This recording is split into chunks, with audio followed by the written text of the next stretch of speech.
The Chinese erhu is a type of fiddle with two strings. It has a hexagonal sound body made of ebony or sandalwood and snakeskins. The neck is 81 centimeters long and does not have frets or a touching board. The two strings are typically tuned to D and A, and it is similar to a traditional violin in that different pitches are created by touching the strings at various positions. One unique thing about the erhu is that the bow actually runs between the two strings and cannot be separated from the instrument. The bow is about 76 centimeters long and is made of horsehair that is tied to a bamboo stick. The erhu is traditionally used to play the melody of pieces. The erhu is very expressive and can create a sliding effect, allowing it to mimic human voices or nature sounds. It's most known for sounding sad, but can also sound happy as well.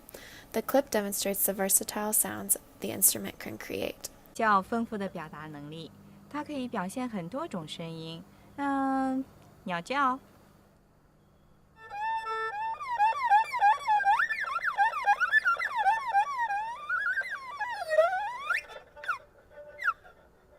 还有像马叫声，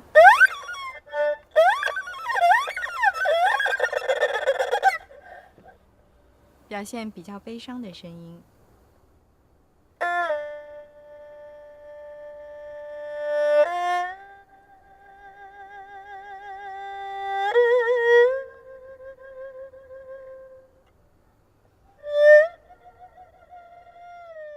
The modern word Erhu is derived from the word huqin, which can be translated as barbarian string instrument.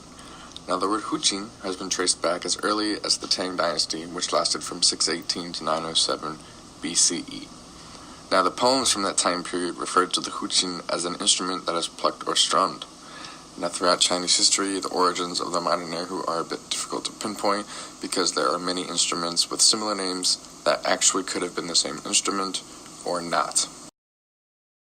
Scholars of the modern erhu generally accept its lineage to be the huqin, as referenced in the early poems from the Tang Dynasty, to the zu, which is a zither struck with a bamboo mallet, to the yazhang, which is just a bowed zither, and finally to the xiqin, which is a two-stringed instrument and the most closely resembled instrument to the modern erhu today.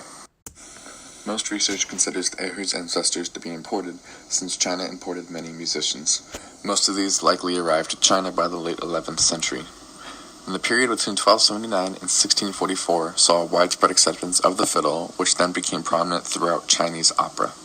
Then the Qing dynasty, which lasted from 1644 to 1912, saw a quick spread of the erhu among the lower classes of people in society, but also the rise of professional musicians. Within this domain of the classical erhu music, we continued with the traditional rhythms and scales used in the classical erhu music. Most of the traditional music of the elites used the ancient Chinese pentatonic scale. This scale lends to making simple harmonies which place a heavy emphasis on the Confucian norms of simplicity and clarity. In addition, the erhu music also incorporated a lot of slide elements.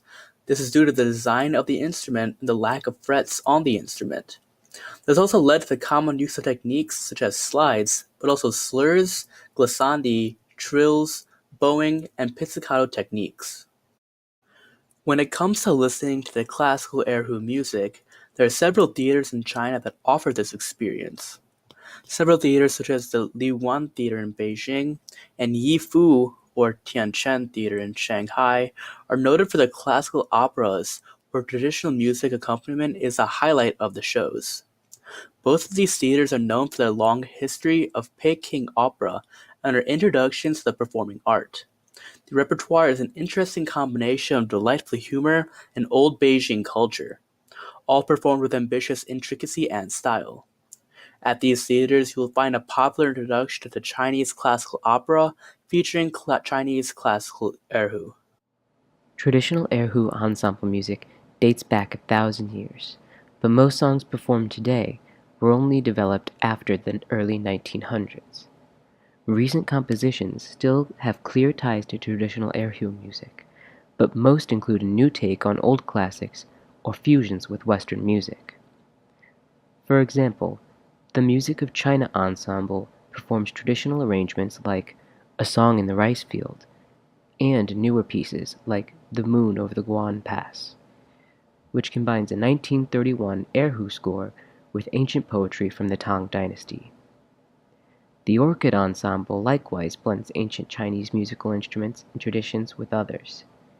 In this process, though, they create a variety of music styles, all based on Western and Asian genres. Wang Guotang and Ray Wang are a well-known father and son duo that compose, conduct, and perform new Erhu arrangements. While Wang creates original takes on some of the most beloved Cantonese opera works of all time, his son performs for concerts, musicals, television, film, and more. Other recent Erhu composers include Rob Korb and Jeremy Moyer. Rob Korb is a flutist turned composer who created the album Asia Beauty, which features a range of traditional instruments from Chinese Erhu to African kalimba. While Korb is only a composer, Jeremy Moyer is considered a Canadian Erhu master. He first heard the instrument on a service trip to Taiwan.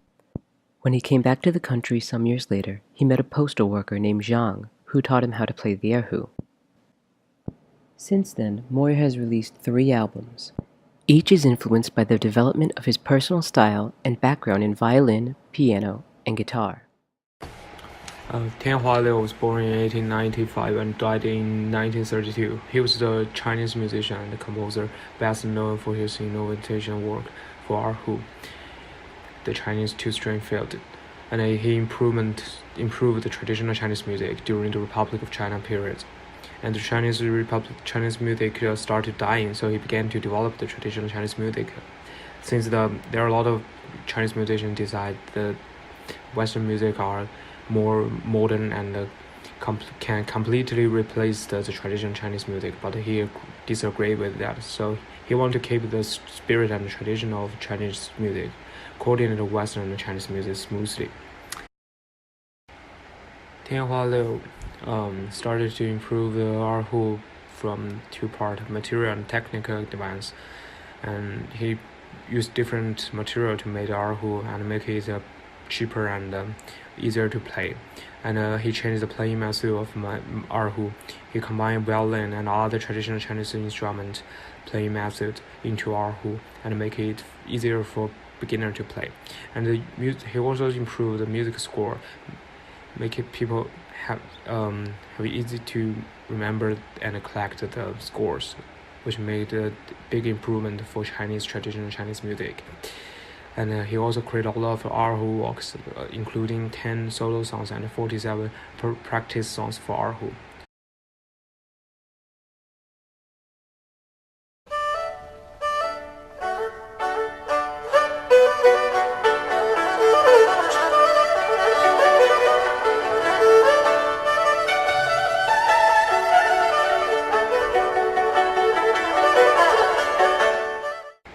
And now I want to introduce you guys a very interesting point of the Erhu and the pop music.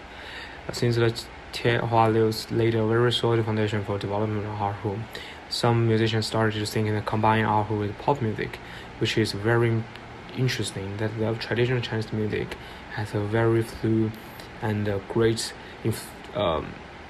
interaction with pop music. Here are the 3 very famous Chinese music with Erhu background. Thank you.